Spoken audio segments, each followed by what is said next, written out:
All right. Welcome back to the Team Coaching Zone, Georgina Woudstra. It's been a couple of years, but wonderful to have you. I can't remember it's how many years ago we did an episode, but lots has changed. So how are you?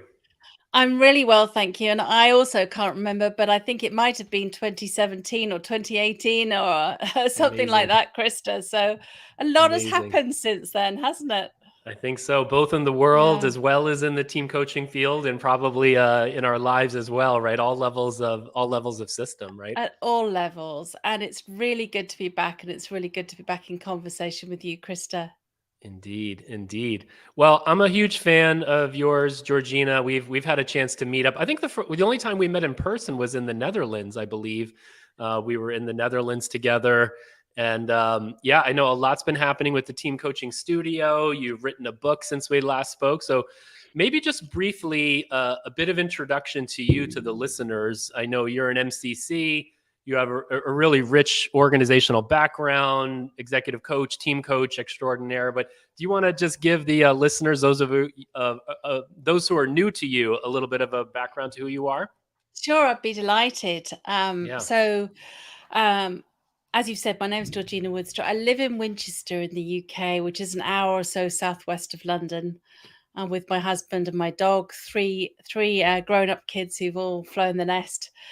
I've been an executive coach for it'll be 30 years very soon, and I feel really proud and honoured to say that because when I decided to switch from an entrepreneurial background, starting growing, selling businesses, when I decided to switch to become a coach, I put it in the center of my practice. Whereas for some, it's an add on, it's one of a Mm, collection of things that people do. I felt so passionate about coaching that I wanted it to be at the center. And it's remained there ever since, despite the temptation to switch mm, and add and build out from there. Because there's something about the simplicity of coaching that I love.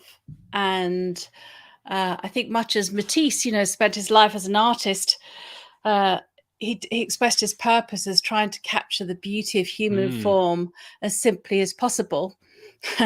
I think there's a bit of a shared quest for me about capturing the beauty of human potential in as simple way as Mm. possible, without all the clutter that sometimes we add on to make ourselves good enough as Yeah. practitioners. So I'm still on that journey, and still hoping to shine a light for others, especially around the field of team coaching. That's beautiful. Well, I was going to get curious again, ask a follow up question around what is it about the nature of coaching, but I think you captured it there. It's really about the simplicity. It's an art form, but I think you said it really well. It's about really the potential of human beings, and being involved in Yeah. unlocking that is a beautiful thing, right? It's a form. It's an art. It's art, right? In addition to whatever science and skills you Yeah. bring to bear, right? Yeah, it's art, and Mm, it's really involves us trusting that the wisdom does lie within whatever entity, whether it's an individual, a team, or an organization. And that trust mm, commutes when we actually go to work with the team, and in our heads is we're the ones with the knowledge, or we're the ones with the expertise to right. bring. It shifts the dynamic in the Hmm. relationship. So this is why so many people I've met over the years have become coaches, because they had an experience of coaching Mm, and yeah. for the first time ever felt seen, felt Yeah. heard, Is felt a that your connection with experience? Is that how themselves. you discovered coaching as a recipient first, or? No, actually, I was doing a master's in change management, and I Mm, entered that master's because I'd sold a business, and I couldn't see my way to what I wanted to do next. And all the books that were on the shelves, this was in the 1980s, all the books that were on shelves all sort of started from the premise that you have a vision. So have a mm. vision, work out your steps and to get towards that vision, work through any obstacles and achieve. That was the paradigm. But what Yep. if you don't have a vision, Krista? That's what got Mm, me. So that was my research in the masters. mm, It's called Diving for Pearls, and mm. was how do you find that vision? Yeah. And I interviewed 25 management consultants, and it was a reflexive inquiry where I was looking for how their responses impacted and informed me. So really Mm, relational in that way. mm. And one of the consultants mentioned coaching, and all these lights lit up for me because Right. it seemed to bring together learning, business, growth, Mm. potential, spirituality, Mm. all of the good stuff of humankind. Yeah. And I wanted more. So that was the spark. Yeah. Well, that's a beautiful thing. And I think obviously COVID, this whole period has really put, kind of put the brakes on the runaway corporate culture, right? Of these never ending 12-hour days or more. That kind of culture got a little bit slammed as it Yeah. probably needed. Nothing but COVID could have stopped that train, right? Yeah. From I'm with just you on barreling that. ahead. And I'll be curious to see if we barrel back again. But it seems like hopefully with this 2 years of pausing a bit to a degree, we can pivot a bit from that way of that imbalance of living, Yeah. right? Yeah. Yeah. Well, the more extreme the imbalance, the more extreme the counterbalance. We've sure had an extreme Exactly. Right. Right. counterbalance. Right. Yeah. Well, Yeah. hopefully we learn our lessons and we can adapt. Well, I see your books back there, the Mastering the Art of Team Coaching. So we definitely need to talk about that. But just before we get Yeah, into sure. your book, I was at the launch of your book a year or two back. Yeah. Tell us a little bit about the Team Coaching Studio and what you guys are up to there. Sure. Well, like every Yeah. other coach training school, we switched from in-person training to Mm. virtual. I know many others actually cancelled their training. We took the opportunity straight away to pivot Mm. into a virtual, and it was a bumpy ride in terms Yeah. of learning on the job, but we learned so much. And one of the fascinating things was my colleagues and I and our participants actually went into it slightly resentfully with a mindset of, oh, well, we're locked down, we can't meet in person, so we have to do this Right. virtually. Exactly. And what we discovered was fantastic resources in learning virtually. So beyond the intensity of 3 days, three Mm. long days in a classroom where you get completely exhausted and beyond saturation point, we could pace the learning, we could experiment with different modes. And really excitingly, we had so many moments of real human connection and Mm. intimacy, which many of us assumed wasn't possible Right. in a Right. virtual arena. And of It's course, interesting. Yeah. much of team coaching is delivered virtually these days. So That's it right. made sense to learn virtually. So, that was a gift. Mm. I released my book, as you said, Mastering the Art of Team Coaching. We did that Highly first in. recommended. It's a great book. Thank you. Oh, it I think wasn't I an was a easy journey. reviewer of it, or I read You it. I remember were, and made a comment about it, which yeah, is which yeah, I'm it's awesome. deeply grateful for because I've Mm. got huge respect for your perspective, Krista. And the writing process. I'm a coach, not a writer, so the writing process was a big learning curve for me. But I did it. So Yeah. it's in paperback, it's in Kindle, and then summer last Mm. year, I went into a studio and recorded myself the audio version.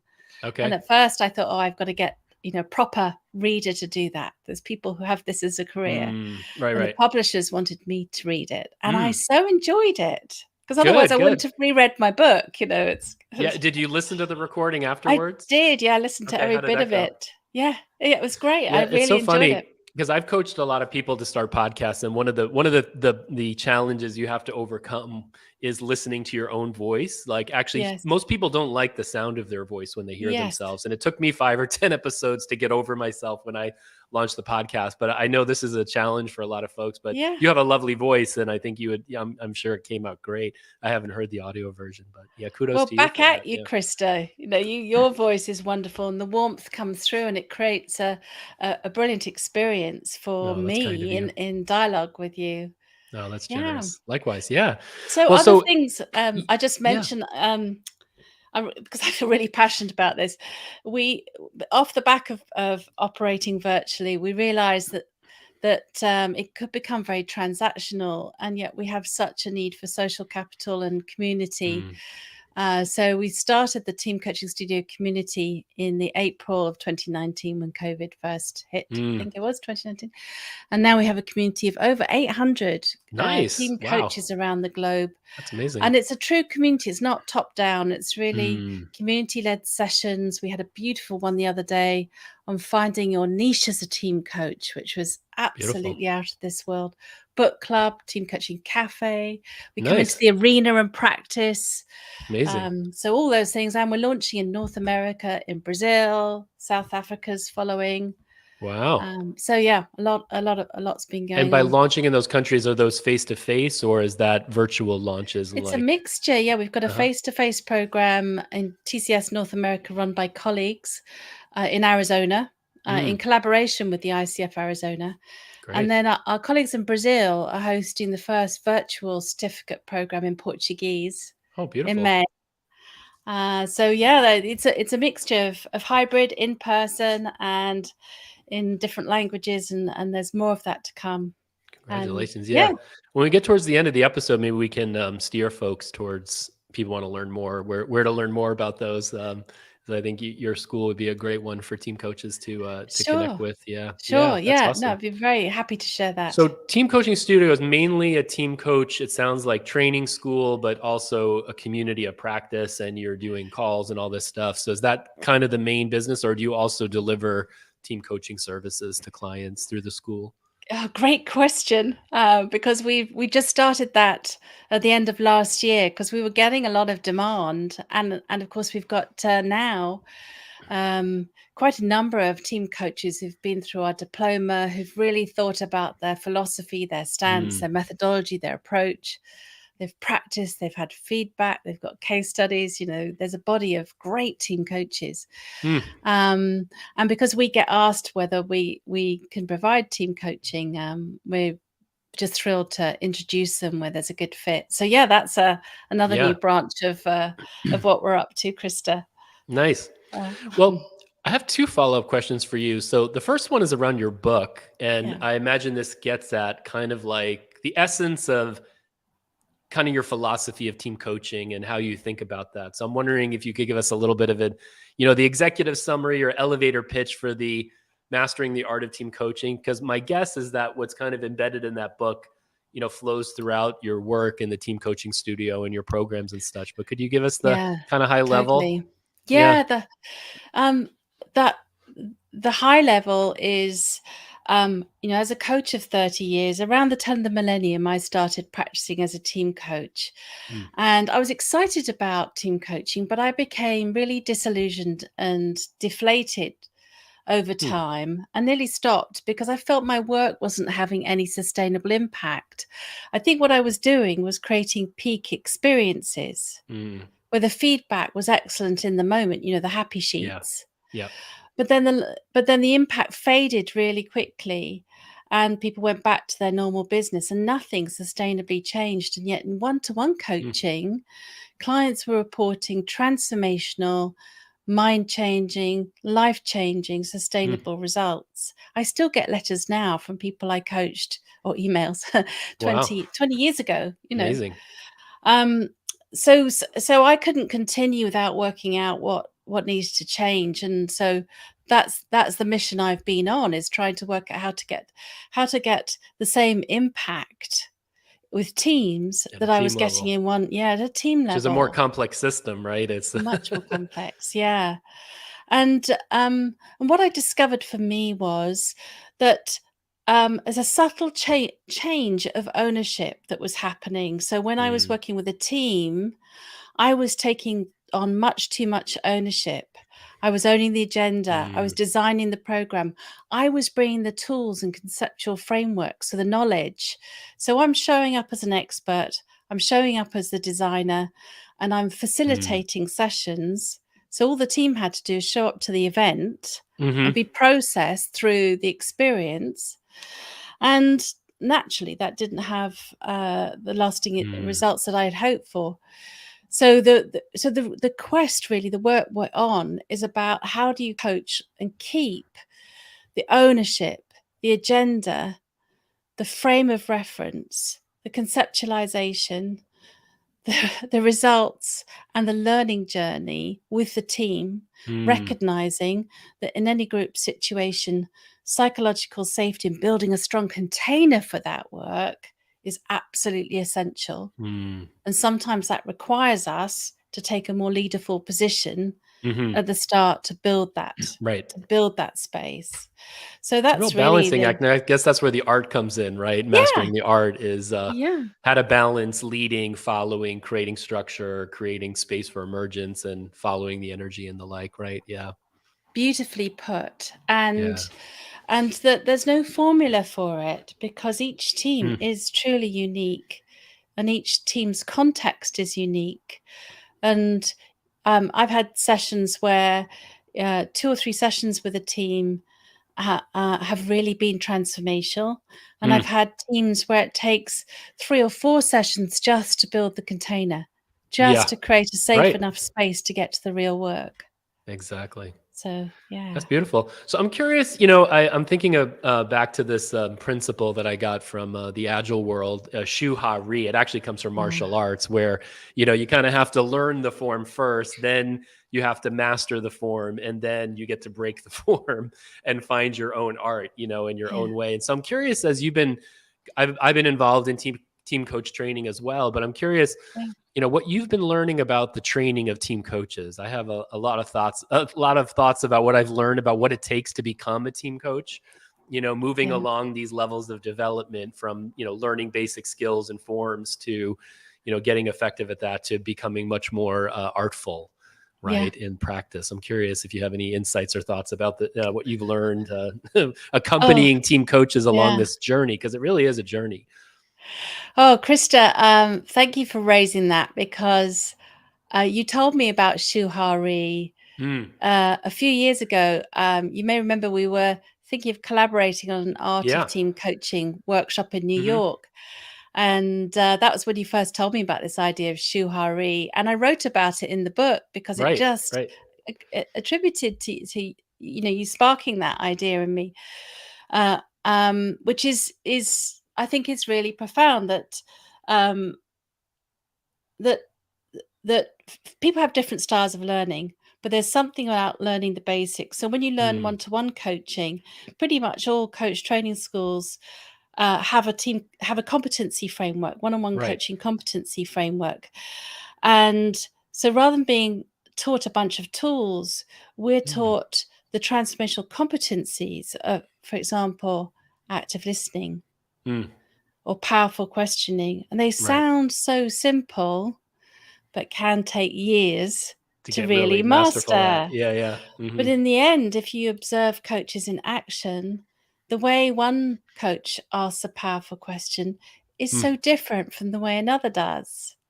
mm, So, um, that embedding of learning and embracing who we are, and who we are merging with those coaching tools and mm, coaching skills makes us all unique. And yet we have this core philosophy around what coaching stands for, and some core skills. And I think that's where we're at with team coaching.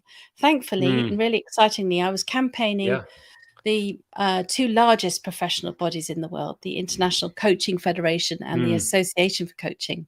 right. For 5 years, I was campaigning um, to encourage them to professionalize team coaching and create some Mm, professional standards and competencies and accreditation. And the ICF announced their framework a year or so ago. The Association of Coaching have just announced theirs today. mm. Oh, great. And yeah, I know.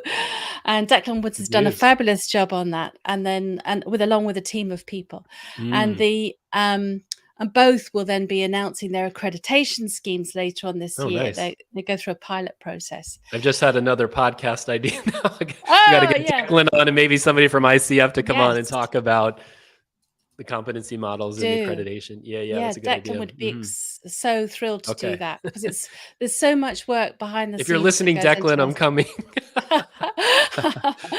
I'll send him a text and let him Yeah, know. there you go. Um, so this is a real stage where, going out large, the professional bodies are Mm, proactively encouraging team coaches and creating professional standards. Now, they won't be perfect from day one. yeah. There'll be a learning process to go through.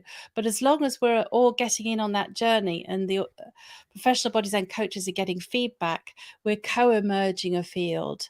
Yeah. Where it goes to in 10 years' time will be very different to where it is today, Right. because we've all got so Right. much to learn. But I'm so thrilled about that.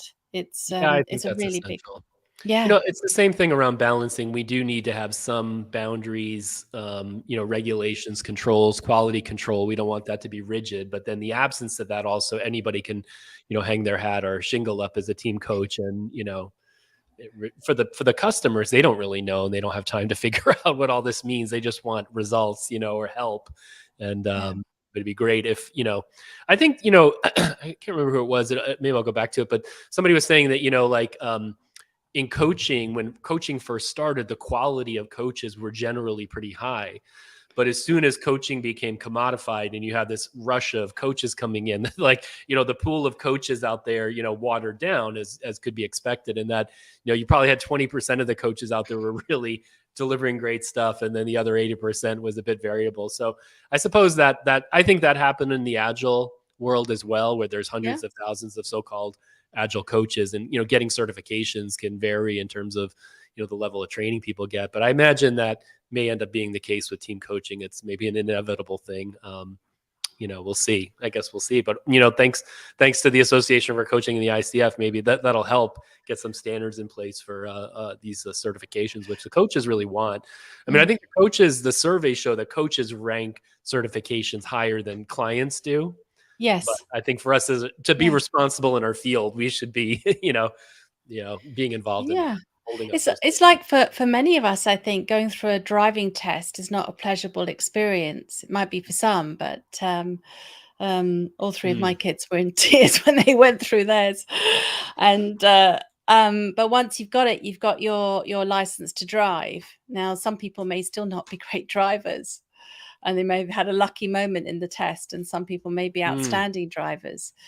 So there's that, and there's also the sense of pride of having put yourself forward to yeah. be assessed by others, because it can, Mm, we do have blind spots, mm, and to invite others in to assess us is a humbling mm, experience. And many team coaches I know are really committed to supervision, yeah. to mentoring, to research. So our Mm, in our community, we have all these sub communities, sub teams, mm, and Sebastian Fox recently convened a research team, and they're doing some extraordinary research into all different aspects of team coaching and wonderful. teams, to share with the wider community.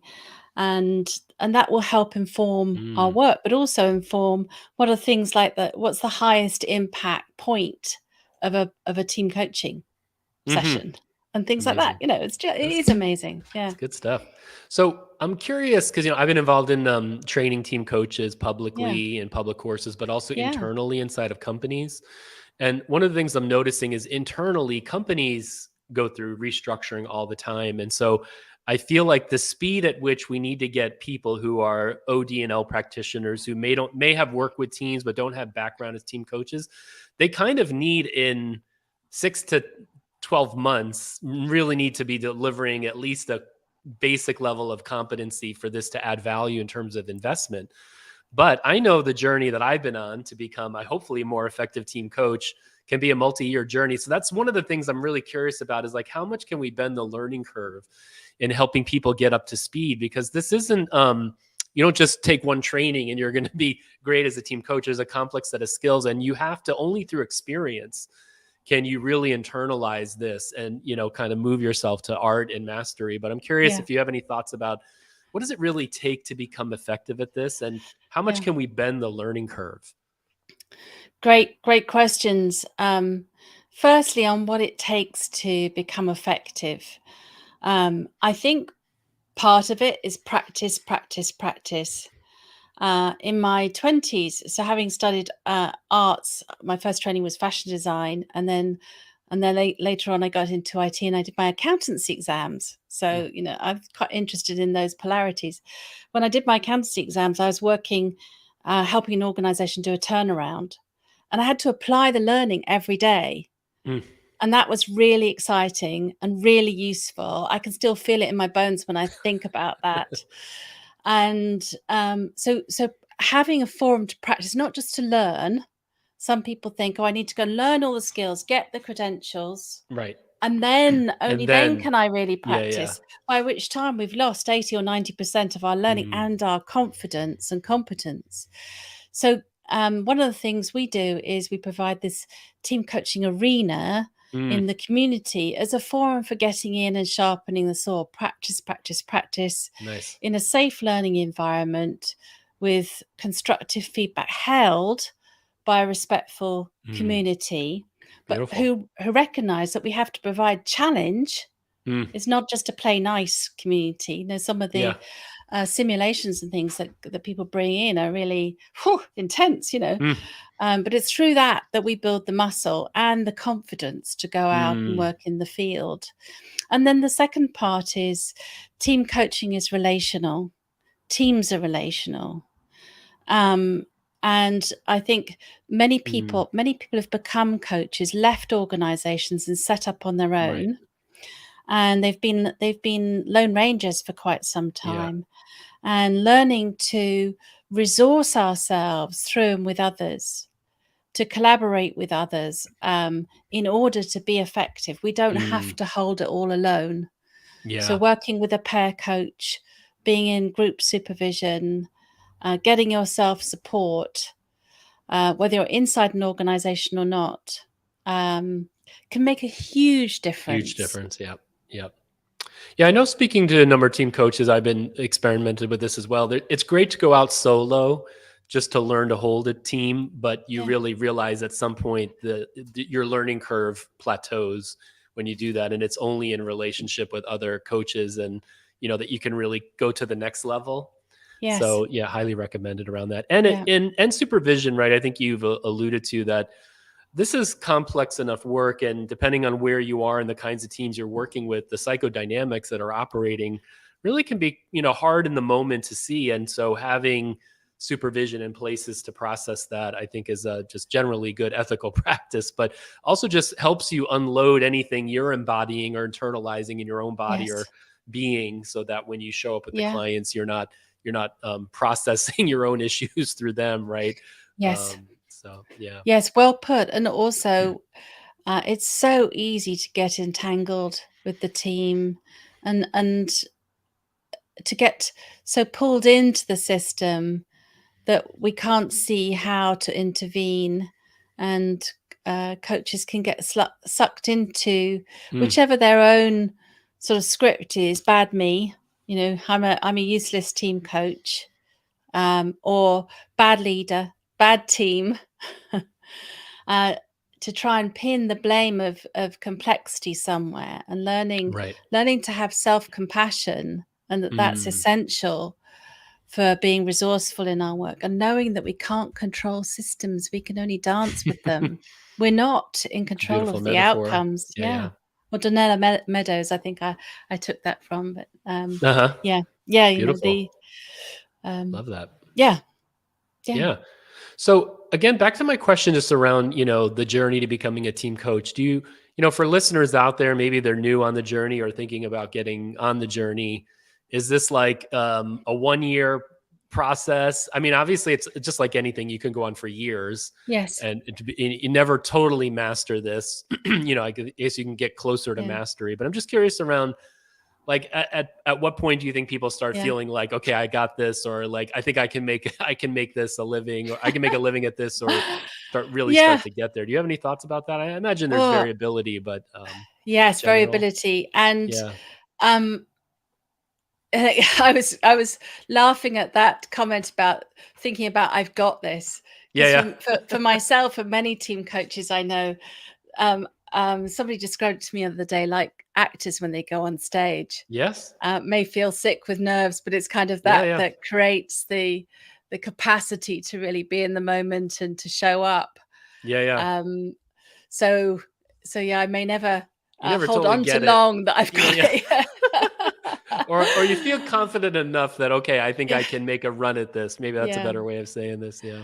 I I was just we with a team on Yeah. Tuesday, and I've been team coaching for at least 7 years or so and working with teams for 20. But a part of what keeps me in this is the thrill of the exhilaration of the unknown, and which Yes. creates the terror and the equal parts exhilaration. And, you just get thrown stuff that you either never Yeah. seen before or just, forces you, like to say, to dance and pivot. And that's what makes this exciting and Yeah. challenging work, right? The beautiful Dorothy Siminovich, who I know Yeah. you know, because I've I interviewed met her. her Yeah. having listened to her Okay. podcast with you, and I'm a huge fan of Dorothy. She posted this morning on LinkedIn a post which was about I'm not reading it literally, but something like, what's the difference between fear and excitement? Mm. And the answer is a breath. And Exactly. yeah, and I recognize that exhilaration, and that's that sometimes gets me up and into the work. But Krista, to my answer at the moment on your question of Mm. how to develop, recognizing we're still learning how to do this, how to develop ourselves as team coaches well, and how to support others in their development well. But we have, again, inspired by you, Krista, an online course. So you brought out the 6 Conditions online course, and then you Mhm. told me how to create an online course, and we did, called Team Coaching Fundamentals, and people can go through that as a standalone. What I Yep. like about your course and about ours is you can go over and over and over it. And Yeah. if you're that kind of learner like me, I'm quite a slow learner cognitively. So Mm. I like to cycle around things Right. and reflect on them. That's really helpful. Of course, there's the book or audio book, Mm. depending on people's frame references, book handouts.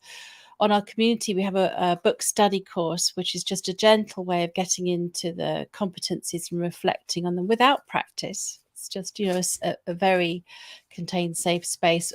And then we have a certificate in team coaching, which is 3 days or 6 4-hour sessions, and that will Mm. give you everything. Gives you a whole team coaching approach, Right. and some steps of where to start, recognizing that it's a start of a journey where we need to learn to work more and more and more emergently Yeah. to be more flexible and to have that impact. But it helps us to start with some structures. Yeah. Yeah. So Shu and that's the ha. It sounds like shoe and shu and ha. ha, and then the Yeah. re is it can be a Re multi-year part. Yeah. exactly. So Uh-huh. it's the Uh-huh. shoe and ha. It's the scaffolding for team coaches, and that's combined with practice. So we practice every step of a team coaching journey. And then people can go on from that. They can go into supervision groups. They can go on to lots of community sessions. They can ask colleagues when they get stuck. I know loads of people hop on for impromptu Zoom sessions or whatever, going, help, Mm. I've got this Mm. team coaching session coming up. Yeah, And yeah. suddenly there's a big wraparound of people who are willing to support. Help, I don't know what to charge for my first team coaching assignment. And Yeah, suddenly there's a exactly. load of it. It's Yep. so cool. And then get out there and do the work whilst being Yeah, yeah. held by the group that So you that can you're being accelerate the supervised by. process to a certain degree depending Yeah, on, but it's learning the considerably. fundamentals, it's rounds of Yeah, practice, it's having good support and supervision and the like, and you can get there. I mean, this for me is yeah, a kind of an important question because companies do come along, they're hearing about team coaching, they're yes, wanting to now build internal yes, capability, but there's also a limit to how fast you can yeah, accelerate. Now, the good thing I noticed with the internal teams that I'm training is that's their full-time job. Their job yes, is to work with teams. And so that, it's interesting yeah, for those of us that are freelancers or living this boutique lifestyle, we may have a little different way of living in terms of not a 9 to 5 rhythm or a different kind of yes. rhythm. So it's kind of interesting. I think there may be some possibilities inside of companies that because of the structures or boundaries that it can be faster in some ways. Definitely, and Yeah. I think the market is just surfacing for that. So we're just Yeah. starting to get requests for internal team coach training. Interestingly, the Mm. first internal team coach training program I did was something like 2008. Mm. Oh, wow. So yeah, it's taken a long time for other organizations For to get into readiness. that. Yeah. Yeah. And we're also getting requests from colleagues that are working on leader as team coach programs, because Yeah. the unit of work is in organizations is teams, and yet people are put in positions of leading teams. Exactly. Often if they've had a leadership development, it's really about strengthening them as individual leaders, Bingo. not Yep. as team leaders. So Yeah, that's a realization I've come to, is that, whether we train thousands or tens of thousands of team coaches, we're just never going to meet the need for how many teams that are out there. And so while we continue to do that, we do need to help team leaders and hopefully teams. I think the more we do this, the more collective IQ will develop in organizations on how to team yes, well. But yes. to be honest, I think, most of us have grown up in organizations where if we've been on a great team, it's usually more luck than something that's it's more the exception than the rule. So hopefully we can turn the tide around that. Yeah. Exactly. And I think we're talking about organizations now, but I think we're also, as always, there's a wider systemic societal change, which is, if I typify the 1980s, 1990s, development was about the individual. It was self-help books, awaken the giant within, Yeah. be the best you can be, Right.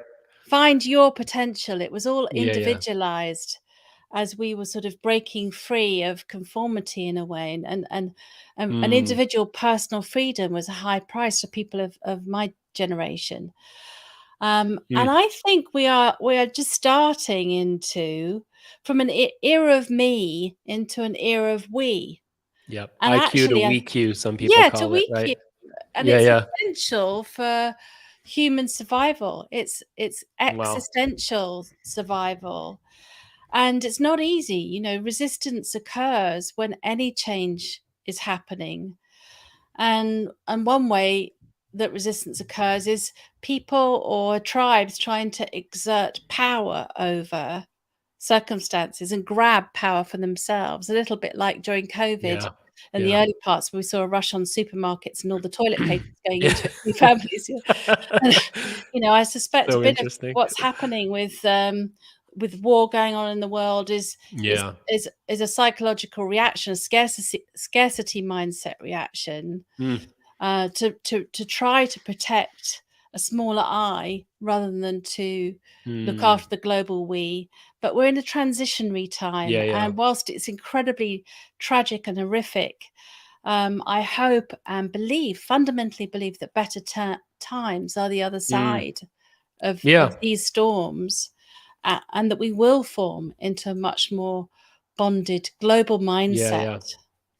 Arnold Toynbee, I don't know if you've ever heard of him. He was a historian, Yeah. and he kind of looked at kind of how we have moved throughout history from being, tribes organized into, villages, cities, city states, nations, and that every development step we've gone through, the transition period, there's kind of like a reversion back before, or like a kind of falling apart a little bit before Yeah. reorganization at a higher level of system. So Yes. clearly, I used to do a lot of work in the United Nations, and clearly, like I remember. we had the League of Nations before the UN, and then we had the UN, and it was world wars that precipitated that. But these are like our early attempts at global governance. Yes. And, I think the COVID and the wars now in Ukraine going on Yeah. just have revealed that we're not quite there yet. And No. maybe and I have clients actually in the United Nations, and, there's even discussion among them around whether Ukraine is going to be just testing the UN around whether we need it's going to cease to exist, or whether we need a new UN. Yes. I know from working in that system, the humanitarian areas, there's been much more effectiveness than around security and political collaboration. But that's really the member Yeah. states. It's not the organization gets blamed, but it's a reflection of the system and, the veto Yes. member powers and all that. So anyways, I think it is, I think Exactly. you're, and you intuit, you're such a great coach, because you're intuiting all my next questions and going right to them, which is, what's going on in the world that's got you excited? I sort of feel like, team coaching is not an end unto itself. It's really about a means to helping us become fit for purpose as a species, and whether it's in organizations or communities or families, wherever we can bring these skills to bear. So I'm curious, what you see going on in the world, and the fit between the context for team coaching and team coaching. If you have any just thoughts or musings about emerging trends, things that either Yeah. worry you as threats or opportunities for this field to stay relevant. Well, there's so much we could talk about this all day. I think you Exactly. and I, Yeah. Krista. I guess talking with you now, two things come to mind, and one is what is sparking off what you've just said is we can meet the situations that are coming over the hill at us as threats and hunker down, or go into the war room, work out how we fight back, or we can seek to learn what the system is trying to communicate with us and what the emerging need is, and to engage with that need. And it's not easy because often that need is complex, it's invisible, it's political, there's a lot of suffering involved. And I think the more people who have a mindset of let's look for hope, let's look for the learning, let's look for the positive change, the more we can move together. That's And beautiful. there's so many people who speak a voice of hope. And I think it was Maya Angelou who said, "Hope and fear cannot exist at the same time. Let's choose hope." That's And beautiful. yeah, it's very beautiful. Yeah, yeah. Really touches me and speaks to me. Yeah, and then I It's think the only in second, darkness that hope gets a chance to be revealed, right? yes, And yeah, that's when we can step up, right? And I yes, think that's really, to go back to the beginning of our episode, just what's the beauty of coaching is about helping reveal human potential. And I think that's what, in some ways, what we're talking about here is yeah, about we need to evolve, and this approach or what we bring or the spaces that we can yeah, create can really allow for that to happen if everybody's willing yes, to show up and yeah, let it emerge, because it can't be just yeah. prescribed, right? Yeah, and how we shift from a definition of human potential as my potential, the potential within me, the giant within me, to the collaborative potential, the societal potential, the potential within we. Yeah. And Yep. it's not an easy shift. And it's happening whether we like it or not. Yeah. It And and yeah. And I'm thinking, Georgina, this is something that's happening at all levels of system. Again, Yes. within us as individuals, our environments have shifted in our interpersonal relationships, in the teams we're a part of, the organizations, the communities. So, yeah, it's something that we all have a stake in, and Yes. I guess that's the promise and the opportunity. That's beautiful. So, Georgina, I know we could keep going on, and I'm thinking keeping these episodes roughly around 45 minutes is my goal. So, Yeah. I'm going to pop in a little banner here, scrolling along the bottom, the Team Coaching Studio website for those of you who are, if it'll come out here. Here we go. It should be coming up now. If people want to learn more, they can go to teamcoachingstudio.com. If you're watching the video of this podcast, you'll see that. But if you are listening in audio, it's teamcoachingstudio.com. I think if you Google that or Georgina Woudstra, you'll be directed to the site. But Georgina, so your book, Mastering the Art of Team Coaching, is something if people want to learn more, they can dive into. They can go to the website. I think you mentioned you have an upcoming program in Arizona and then a virtual one in Brazil. Do you want to make say a few words about those programs? Yes, the Arizona is 3 days. And it's a certificate in team coaching, ICF certified, and you'll take away from that a complete team coaching journey and a rich understanding of what team coaching is as distinct from other modalities. So coaches who go to that will be able to go out and start practicing team coaching. It's the same program in a different format. The Run by Team Coaching Studio Brazil in Portuguese. So it'll be led by Ala de Jong and myself, but with simultaneous translation in Portuguese. And that's in May, alongside our other virtual programs. We also have in June, Krista, I'm so thrilled about this. We have an in-person retreat. Oh, So nice. we're in person for the first time in 2 Amazing. years. I know it sounds small, but I feel very emotional about it, really excited. I see you So got excited there. Yeah. yeah, we've got colleagues coming from around the world for 5 days of reflection, practice, peer supervision, learning, thinking about our development journey, pause sessions, and our ongoing discussion that we called the Team Humanity Dialogues. So we'll be exploring that. We're joined by Peter Garrett, who's a legend from the dialogue profession. Joined by Declan, who'll be talking about accreditation with the ICF. Joined by Dorothy, who's going to be hopping on and doing a session on presence. And pause sessions led by Belinda Smith, including going up to a mystical labyrinth on a hill above Winchester, where we're going to reflect on ourselves as team coaches collectively. So yeah, as well as having a few beers and hanging out with colleagues. So anyone is welcome to join. We've got that going on as well. And then our diploma programs, which we run once a year, which are for people who've done a certificate level training equivalent. So you've got the shoe and this is the high. This is really deepening that learning, putting it into practice, starting to develop some case study material and that sort of thing. Amazing. Thank you for asking, Krister. Of course. It's always great to be in touch with you, Georgina. And, in addition to these kind of interviews, which were sort of the hallmark of previous Team Coaching Zone episodes, we've been also doing, a team of us have started to do these live streams, and we will be bringing guests onto those. I think we will definitely be inviting you to come on one of the live streams. And, yes, please. We can kick it around with some other team coaches and on good topics, and always welcome you back for these kind of interviews as well. So let's stay in conversation. I think it's great if we, across the various schools and, people doing work in this field, we can all stay in, collaboration and dialogue. It's just good for everybody. So thanks again for coming on today. Thank you. And I really look forward to that. Sounds like a fantastic opportunity and a brilliant way of creating a podcast. Awesome. So if you want to watch this episode or listen, you'll be able to find this on YouTube. Go to Team Coaching Zone on YouTube, teamcoachingzone.com. You'll be able to also find this in audio formats on Spotify, Apple Podcasts, Stitcher Radio, Google Podcasts, and the like. So thanks everybody for joining in today and listening. And we hope you have a great day. We'll see you soon. Bye now. Take care. Bye.